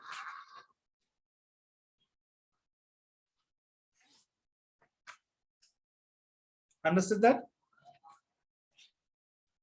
Yes, sir. That means, is it the process of identifying the cost? Is it variable or fixed, or is it not? That means, is it the process? Yes, yes. Behavior means what is the behavior? Whether it is fixed, whether it is variable, or whether it is semi-variable. This is called behavioral classification. In case of cost, you can classify it in many ways. Whenever we are talking about behavioral classification, this is fixed, variable, or semi-variable. Fixed means there will be no change on the production capacity. Variable means it will vary whenever the production or unit increased. But in case of semi-variable, sometimes it is up to a certain level, the per unit cost is fixed. Then after a certain level, it will be variable. And sometimes this is reverse. That is up to certain level, the cost is variable, but after certain level, the amount is fixed. তো কস্টকে direct indirect ভাগ করি, তাহলে ওটা আর কি, এটা যেমন cost behaviour, তাহলে ওটাকে আমরা কি বলি? Cost types. ট্রেসেবিলিটি, ট্রেস করা, যে ডিরেক্টলি ট্রেস করা যায় আর ডিরেক্টলি ট্রেস করা যায় না। দ্যাট মিন্স ট্রেসেবিলিটি মানে আইডেন্টিফাই করার ক্ষেত্রে আমি যখন বলি যে এটা ডিরেক্ট না ইনডিরেক্ট, সেটা হচ্ছে ট্রেসেবিলিটি। আর যখন বিহেভিয়ারাল বলতেছি, তখন বলতেছি যে এটা বিহেভিয়ার কি ফিক্সড নেচারের নাকি এটা হচ্ছে, এটা আমার পরে আরো ডিটেলস আছে, আমার এখানেই এটা বলা আছে আরো ডিটেলস। আপনি যদি একটু যাই, যে দেখেন এখানে একদম ডিটেলস বলা যায়, যে নেচার ওয়াইজ একটা আছে, আপনারা এই যে বিহেভিয়ারাল জিজ্ঞেস করলেন সেটা আছে, তারপরে যে ট্রেসেবিলিটি, তারপর ফাংশনাল যদি বলেন এটা কি ম্যানুফ্যাকচারিং ফাংশনের সাথে জড়িত নাকি সেলিং এর সাথে না জেনারেল অ্যাডমিন। আবার যদি ডিগ্রি অফ অ্যাসোসিয়েশন মানে আপনি এইটার সাথে এই প্রোডাক্ট বা আপনার যেই কস্ট অবজেক্ট সেটার সাথে সে কতটুকু অ্যাসোসিয়েটেড, সেটা কি প্রোডাক্ট কস্ট মানে প্রোডাক্টের সাথে রিলেটেড না পিরিয়ডের সাথে। ঠিক আছে, এইভাবে করে আপনার অনেকগুলি ক্লাসিফিকেশন টাইপ আছে, এটা আমি আসতেছি পরে। এইখানে আপনাদের আর কোনো কোশ্চেন আছে কিনা এই জায়গাটা? স্যার কস্ট অবজেক্ট মানে তো হলো যে মানে একটা কোম্পানি যখন একটা শার্ট তৈরি করে, ওভারঅল শার্ট তৈরি করতে তার যত কস্ট হবে। একটু জোরে বলবেন স্যার, মানে কস্ট অবজেক্টটা হলো হচ্ছে যে ধরেন হচ্ছে যে একটা ম্যানুফ্যাকচারিং কোম্পানি শার্ট হচ্ছে যে সে তৈরি করে, এখন তার মানে টোটাল তার শার্ট তৈরি করতে তার যত খরচ হবে ওটাই তো cost object. No no no no no, এই যে ও যে শার্ট তৈরি করে, এই যে শার্টটা হচ্ছে cost I think object. here the shirt is cost of. Yes yes, শার্টটা হচ্ছে কস্ট অবজেক্ট। ঠিক আছে, এই শার্টের জন্য আপনি সবগুলি কস্ট আইডেন্টিফাই করতেছেন, যে এই শার্টের জন্য আমরা ম্যাটেরিয়াল কত যায়, এই শার্টের জন্য আমি যখন শার্ট বানাইতেছি ওই ফ্যাক্টরি ভাড়া কত, আমি যে শার্টের ফ্যাক্টরি দিচ্ছি সেখানে বেতন কত। সো অবজেক্টিভ শার্ট মানে আমি হচ্ছে ওই বিজনেসম্যানের যেটার জন্য সে কস্ট আইডেন্টিফাই করে। এখন সে শার্টের ফ্যাক্টরি চালায়, সে কি এইটা আইডেন্টিফাই করে যে আমার পার এমপ্লয়ি কস্ট কত? No, sir. তার অবজেক্টিভ হচ্ছে তার যে আউটপুট মানে অবজেক্ট, যেটা অবজেক্টিভ করে। ঠিক আছে, আচ্ছা বলেন তো, এই যে আপনার একটা সার্ভিস ওরিয়েন্টেড সফটওয়্যার, নিচে এটা লেখা ছিল, হয়তো আপনারা দেখে ফেলেছেন, সফটওয়্যার একটা কোম্পানি সে কিভাবে করে তার কস্ট অবজেক্ট কি হবে? তার কস্ট হবে স্যার সফটওয়্যার ডেভেলপার স্যার। তো সফটওয়্যার তো একবারই সে ডেভেলপ করে ফেলেছে। মনে করেন আমি একটা আপনার এই যে আপনারা দেখে থাকবেন টালি তো আমি একবার বানাই ফেলছি, তাহলে এটার আবার কস্ট অবজেক্ট হবে, একবার তো খরচ হয়ে গেছে, আবার কি? স্যার এটা মেইনটেনেন্স স্যার এটা তো মেইনটেইন করতে হবে আপনি, এটা মেইনটেইন একটা কস্ট আছে না স্যার? টাইম টু টাইম তখন আপডেট কস্ট করতে হবে অবজেক্ট কি হবে বলেন তো? স্যার অবজেক্টটা তো হচ্ছে কি আমার টালি কিংবা মনে করেন ওই সফটওয়্যারটা, এটা হচ্ছে কি আমার অবজেক্ট। একটু স্পেসিফিক হইতে হবে, নাম্বার অফ সফটওয়্যার সেল, মানে আপনি টালি সফটওয়্যারটা বছরে যে নাম্বার অফ সফটওয়্যার আছে সেটার উপরে আপনি কস্ট আইডেন্টিফাই করবেন। সে ফর এক্সাম্পল আমি এই বছর 100 জনের কাছে বিক্রি করছি, তাহলে এই যে পার সফটওয়্যারে আমার কত টাকা করে খরচ হলো, আমার তো ধরেন এটা আমি একবার বানাই ফেলছি, আমার একটা কস্ট চলে গেছে ডেভেলপমেন্ট স্টেজে, কিন্তু এখন এই সারা বছরে আমি এটা কিছু ডেভেলপ করতে হইতেছে, আমি মেইনটেনেন্স করতে হইতেছে, এইটা যদি কোনো বাগ থাকে সেটা ঠিক করতে হইতেছে, যদি আমি যাকে সাপ্লাই দিছি তার ওখানে কোনো প্রবলেম হলে ওটা সলভ করে দিয়ে আসতে হইতেছে, সো এগুলিও তো আমার কস্ট। সেই জন্য সেখানে হচ্ছে যে আমার তাহলে যে পার সফটওয়্যার মানে যতগুলো আমি সেল করলাম সেটার প্রত্যেকটা পার ইউনিট কত সেটা আমার বের করতে হবে। এখন যদি প্রশ্নটা আসে, একটা অপশন আছে সফটওয়্যার, আরেকটা অপশন আছে পার সফটওয়্যার সেল, আপনারা কিন্তু পার সফটওয়্যার সেল দিতে হবে, সফটওয়্যার দিলে কিন্তু উত্তরটা ভুল হবে। Sir can I say something? Yes sir per সফটওয়্যারটা যদি হয় স্যার এটা তো তাহলে ইউনিট কস্টের ভিতর চলে গেল sir. Sir, can you please clarify the difference between cost object and cost unit by using this example? Difference between cost object and cost units by using these examples, sir. So then I think we all will be clear about that matter.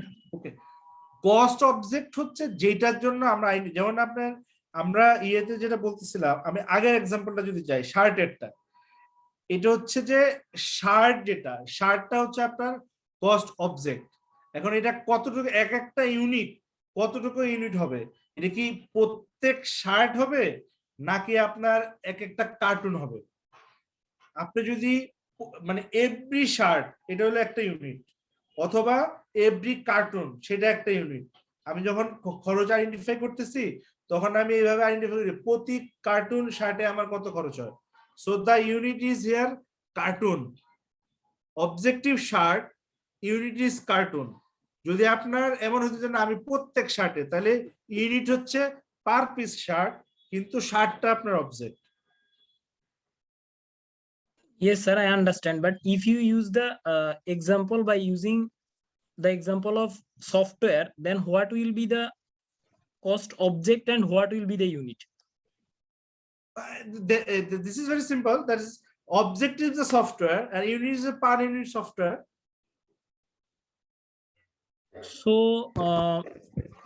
So sir, can you sir please explain the previous question that you asked before about the software related? Okay, সেটা ছিল যে আমি বলছি ধরেন আপনাকে যদি বলে যে আপনার কস্ট ইউনিট কি, ঠিক আছে, তো কস্ট ইউনিট গুলো আপনার এখানে বলা আছে সফটওয়্যার, আবার বলা আছে software per unit software sale. এখন এই দুইটাই যদি থাকে আপনার পার ইউনিট সফটওয়্যার সেলে যেতে হবে। যদি দুইটার ভিতরে সেকেন্ডটা মানে পার ইউনিট সফটওয়্যার সেল না থাকে তাহলে আপনার সফটওয়্যারে যেতে হবে। কারণ আপনার প্রশ্ন যদি আপনি দেখেন যে প্রশ্নগুলি কিভাবে থাকে, দেখেন এই যে কোনটা বেস্ট ফিট করে এইভাবে লেখা থাকে না, যে আমার কোন অপশনটা বেস্ট ফিট করে। যখন আমার এই দুইটা অপশনই থাকতেছে, বেস্ট ফিট কিন্তু সফটওয়্যার করে না, পার ইউনিট সফটওয়্যার সেলে করে। আর যদি পার ইউনিট সফটওয়্যার সেলটা না থাকে তখন হচ্ছে সফটওয়্যার হচ্ছে আমার বেস্ট ফিট করে। আপনি বুঝতে পারছেন? এখন যদি এরকম হয় যে সফটওয়্যার ডেভেলপমেন্টের যে প্রসেসটা বললেন, এখন ফার্স্ট কোশ্চেনটা এমন ছিল যে what is cost object, second যে বলছে হোয়াট ইজ কস্ট মানে কস্ট ইউনিট, তখন হচ্ছে যে আমাদের ইয়েটা কি হবে, অ্যানসারটা কি হবে? আপনার দুইটা যদি সেপারেট কোশ্চেন থাকে দুইটাতে আপনার সফটওয়্যারই হবে। মানে এখন ডিফারেন্স হচ্ছে কি এক জায়গায় হবে সফটওয়্যার, আরেক জায়গায় থাকবে per software. Software is the object, per software is the unit. জি স্যার, আমরা এটাই আর কি বুঝতে চাচ্ছিলাম স্যার, যে ইউনিটটা হচ্ছে কি পার হিসাবে, আর যখন আমার অবজেক্ট হবে অবজেক্টটা হচ্ছে কি আমার মেইন সফটওয়্যারটা, জিনিসটা এটাই স্যার, মানে যেটার জন্য আপনি করেন। এখন মনে করেন এই যে আমরা সফটওয়্যার আবার এমন যদি হয় যে আপনার সফটওয়্যারের ভিতরে আবার আলাদা আলাদা মডিউল থাকে না, জি স্যার, স্যার থাকে স্যার। এখন আপনি যদি বলে মনে করেন যে না ভাই আমি এত প্যাকেজ টুকেজে যাব না, আমি একদম মডিউল ওয়াইজ যাব, তখন আপনার সফটওয়্যার হইলো এখন হয়ে যাবে হচ্ছে এই যে পার মডিউল, প্রত্যেক মডিউলের জন্য কত খরচ। জি স্যার। মানে ইউনিটটা হচ্ছে একদম মিনিমাম লেভেল অফ কোয়ান্টিটি, যেটার জন্য আমি হচ্ছে মেজার করি যে মিনিমাম আমি এটা হচ্ছে অনেকটা মেজারমেন্ট, আমি মেজারমেন্ট করবো। যেমন মনে করেন আপনারা যখন কাপড় সে আপনি কাপড় প্রোডাকশন করেন ক্লথ, এখন কাপড়ে নরমালি কি হয়, আপনারা কি কেউ ইনভেন্টরি কাউন্টিং করছেন কোন গার্মেন্টস টেক্সটাইলে যারা কাপড় বানায়? জি স্যার। বলে ওই মেজারমেন্টটা কিভাবে করে? যখন আপনারা এই যে কাপড়ের ইনভেন্টরি কত আছে তখন ওরা কি দিয়ে মেজার করে?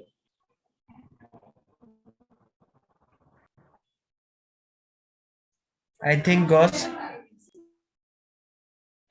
মাঝামাঝি আসছেন। ইয়ার্ন দ্বারা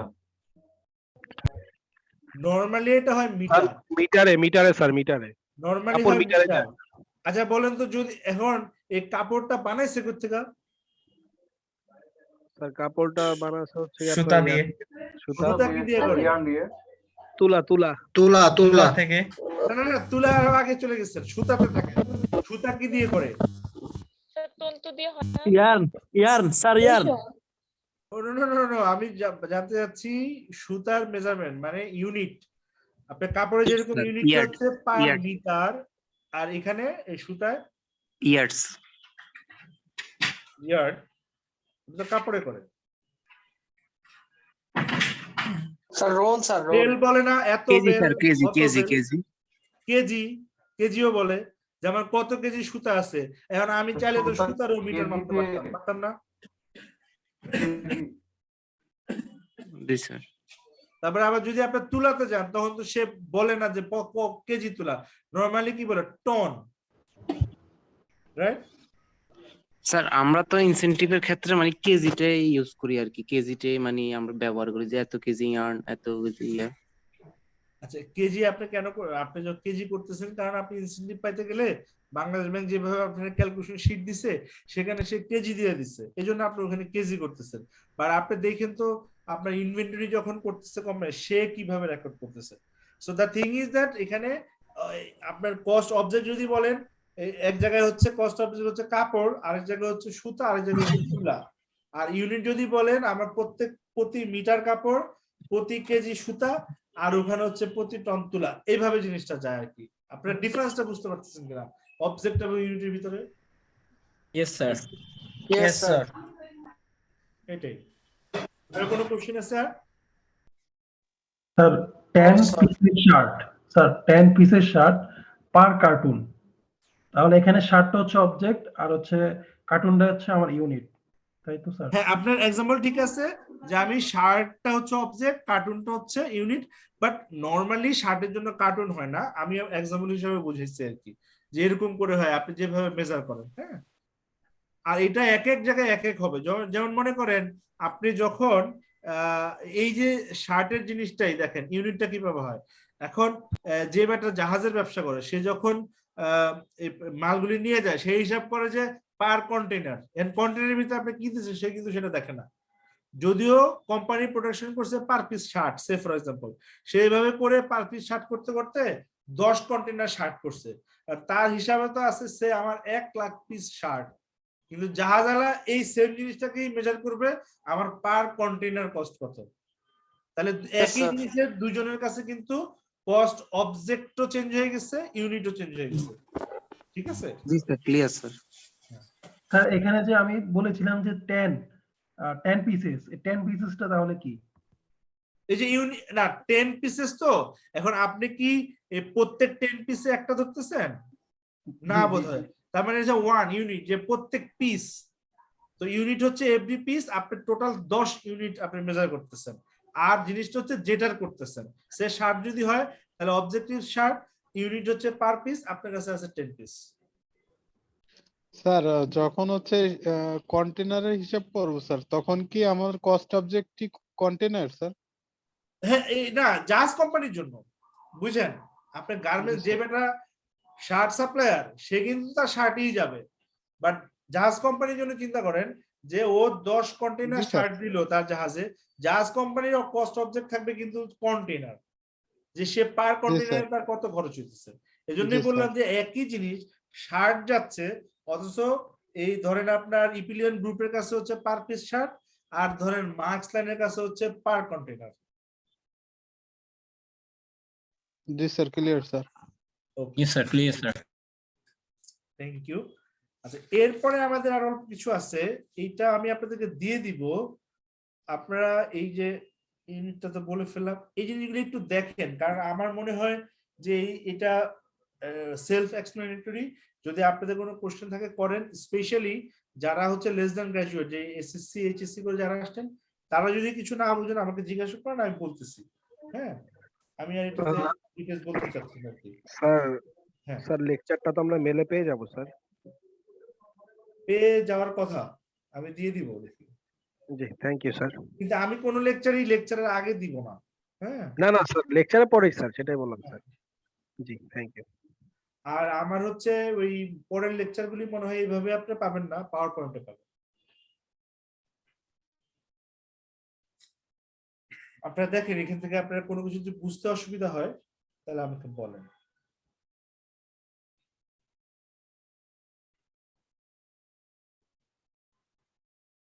স্যার বিহেভিয়ার ক্লাসিফিকেশনটা একটু ওই যে বিহেভিয়ার, তার বিহেভিয়ারটা কি, সে কি ফিক্সড নেচারের নাকি হচ্ছে আপনার ভেরিয়েবল নেচারের? মনে করেন আপনার শার্ট যেহেতু বলতেছিলাম, শার্টের যেই কাপড়টা লাগে, এটার নেচার হচ্ছে যে যত বেশি শার্ট বানাবেন তত কাপড় লাগবে। সে আপনার 1.5 গজে একটা শার্ট হয়, তাহলে আপনি যদি একটা শার্ট বানান 1.5 গজ, আপনি 10টা শার্ট বানান 15 গজ লাগবে। এটার প্যাটার্ন হচ্ছে ভেরিয়েবল, যে আপনি ইউনিটের সাথে সাথে শার্টের কস্ট ইনক্রিজ করতে থাকে। আর ফিক্সড হচ্ছে, মনে করেন আপনার যেই ফ্যাক্টরিতে বানান সেটার ভাড়া, আপনি 1000 শার্ট বানান, 1 লাখ শার্ট বানান, ভাড়া 10 লাখ ফিক্সড।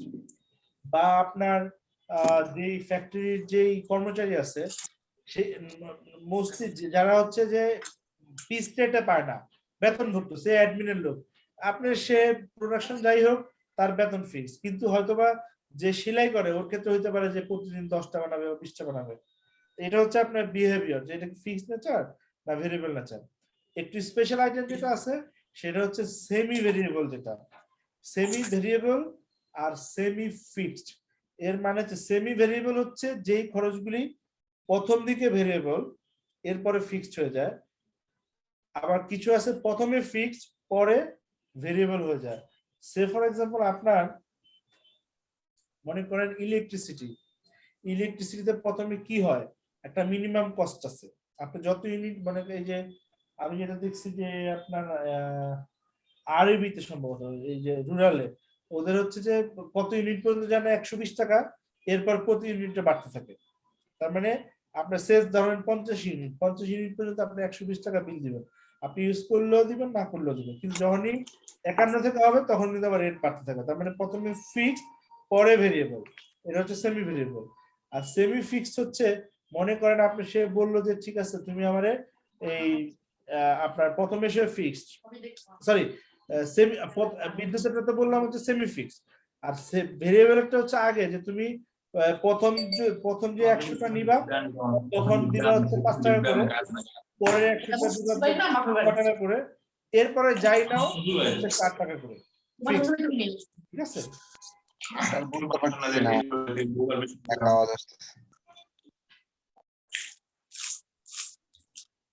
আচ্ছা, আমি একটু ভুল বলে ফেলছি, যে লাস্টে যেটা বলছি যে 8 টাকা করে ফিক্স না, 8 টাকা করে ফিক্স না, এরপরে যাই নাও 1 লাখ টাকা দিলেই হবে, নাহলে ওটাও ভেরিয়েবল হয়ে গেল আর কি, যে আমি 100 পর্যন্ত 6 টাকা, 200 পরে 8 টাকা, তারপর একটা 10 টাকা, এরপর থেকে যাই নিবা একটা ফিক্সড অ্যামাউন্ট দিয়ে দিচ্ছে। ঠিক আছে sir? Semi fixed, semi variable, প্রথমে তো ভেরিয়েবল। আমাদের যেমন আমাদের দেশের ট্যাক্স সিস্টেমটা হচ্ছে সেমি ভেরিয়েবল, মানে সে হচ্ছে প্রথমে মনে করেন কিছুতে লাগবে না, তারপর একটু বাড়বেন রেট বাড়বে, তারপর একটু বাড়বে রেট বাড়বে, এরপর ফাইনালি গেলে একদম 30% ফিক্স। এরকম স্যার তাহলে 2 নাম্বার 1 নাম্বারটা ধরবো, মানে এবিসি এগুলা হবে না? না না না, আপনার ফিক্সড ভেরিয়েবল তো আছেই, সেমি ফিক্স হচ্ছে কিছু কস্ট আছে প্রথম দিক দিয়ে ফিক্সড, আপনি যাই নিবেন আপনার খরচটা ফিক্সড, কিন্তু একটা পর্যায়ে গেলে সেটা আস্তে আস্তে বাড়তে থাকবে, ঠিক আছে। আর সেমি ভেরিয়েবল হচ্ছে প্রথমে সে ভেরিয়েবল, আপনি যা নিবেন তার সাথে সাথে খরচ বাড়বে, বাট একটা নির্দিষ্ট সময় পার হয়ে গেলে সেটা খরচ বাড়বে না, একটা ফিক্সড কস্ট হয়ে যাবে। জি স্যার, ক্লিয়ার স্যার। জি স্যার, ক্লিয়ার। আপনি যদি আমি গ্রাফে তো আপনারা দেখেন, যদি একটু বলি এইভাবে ধরেন একটা হচ্ছে সেমি ফিক্সড, যে প্রথমে ফিক্সড এরপরে একটু একটু করে বাড়বে, আর ওটার ক্ষেত্রে হচ্ছে প্রথমে ভেরিয়েবল তারপরে ফিক্সড, ঠিক আছে। জি sir. Sir, what was the example of last one? Graph. What was the graph of last one? Semi variable, এটা আমার গ্রাফটা আঁকা সুন্দর হয়নি, আরেকবার আঁকতেছি দাঁড়া। এটা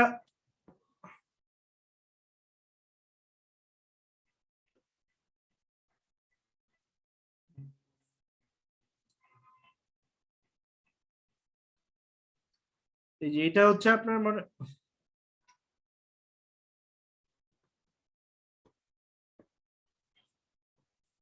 পেন কাজ করতেছে না, একটা মিনিট। স্যার গ্রাফ বুঝতে পেরেছি, বাট এক্সাম্পল জানতে চাচ্ছিলাম সেমি ভেরিয়েবলের। আচ্ছা, সেমি ভেরিয়েবলের এক্সাম্পল, আচ্ছা আচ্ছা, সেটা মনে করেন যে আপনি মনে করেন একটা ইয়েতে গেলেন, একটা হোটেলে গেলেন, সে আপনাকে বলল যে আপনার প্রত্যেক রুম হচ্ছে 1000 টাকা, ঠিক আছে,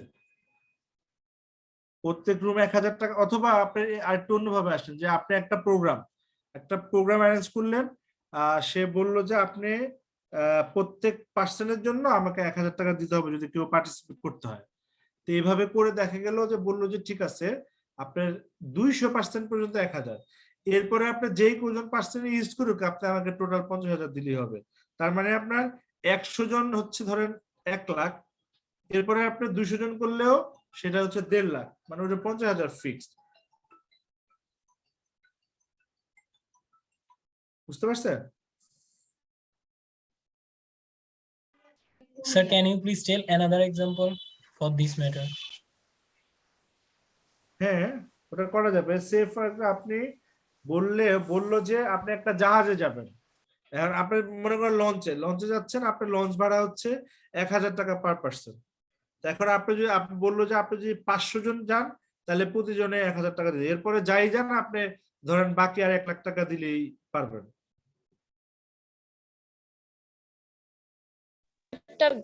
সেমি ভেরিয়েবলটা কি এটা যে ফার্স্টে প্রাইসটা আপ ডাউন হবে, তারপরে একটা স্পেসিফিক টাইমের পরে এটা ফিক্সড হবে। যেমন ধরেন স্যার যে আমি ধরেন যে কি বলবো, একটা যদি এক্সাম্পল দেই, ধরেন যে আমি যেরকম মেসে থাকি, তো আমি যদি আমার রুমের মধ্যে 3 জন নেই, তো দেখা যাইতেছে যে ফার্স্টে আমি বলবো যে আপাতত যেহেতু আমি একজন আছি, তো আপাতত 2 জন আছি, তো একজন যতক্ষণ না পর্যন্ত পাইতেছি আমাদের রুমে 3 জন হওয়ার জন্য, তো প্রাইসটা একটু আপ ডাউন হবে সবার, কিন্তু যখন আমরা 3 জন পেয়ে যাব তখন আমরা ফিক্সড একটা প্রাইসে ভাড়াটা দিব। এটা কি স্যার ওইরকম টাইপের সেমি ভেরিয়েবলটা? একটু চেঞ্জ আছে আপনার, এটা হচ্ছে যে সেমি ফিক্সড মানে আপনার বলছে মিনিমাম 3 জন থাকতে হবে, তাহলে মানে আপনার রুম ভাড়া মনে করেন 3000, এখন আপনি একজন থাকেন আর 4 জন থাকেন, সেটা আপনার 3000 দিতে হবে। কিন্তু বলছে যে আপনি যদি বেশি থাকেন তখন আবার ধরেন 500 টাকা করে বা আপনার 200 টাকা করে দিতে হবে, তখন হচ্ছে ওটা হচ্ছে সেমি ফিক্সড। প্রথমে ফিক্সড আপনি 2 জন থাকেন, 3 জন থাকেন, 1 জন থাকেন, 3000 টাকা ভাড়া, এরপরে বাড়াইলে প্রতিজনে 200 টাকা করে দিতে হবে।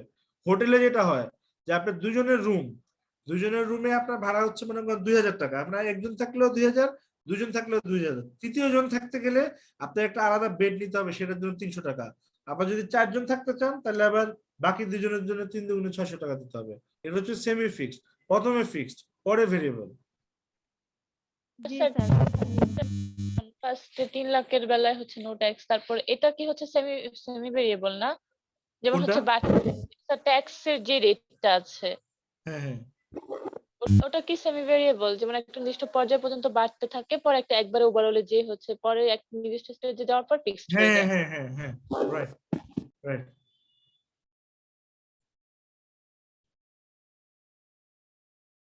ঠিক আছে, আর কারো কোনো কোশ্চেন আছে? না স্যার ঠিক আছে। আর এখানে আমার এটা অনেক আগের প্যাটার্নের লেকচার, তো আপনাদের প্রিভিয়াস ইয়ারের কিছু কোশ্চেন ছিল, তা আমি প্ল্যান করছি এবার আর প্রিভিয়াস ইয়ারের কোশ্চেন আমি ইয়ে করবো না, আমি এখন থেকে হচ্ছে যে আমার যে কোশ্চেন ব্যাংক যেটা আছে এখান থেকে করাবো আর কি। ঠিক আছে? জি স্যার, এটাই ভালো হবে। তো ঠিক আছে, কারো যদি কোনো প্রশ্ন না থাকে আমি এখানেই ক্লোজ করতে চাই। Okay sir. আসসালামু আলাইকুম স্যার। Thank you. জি স্যার, আসসালামু আলাইকুম স্যার। আসসালামু আলাইকুম স্যার। আসসালামু আলাইকুম স্যার। আসসালামু আলাইকুম।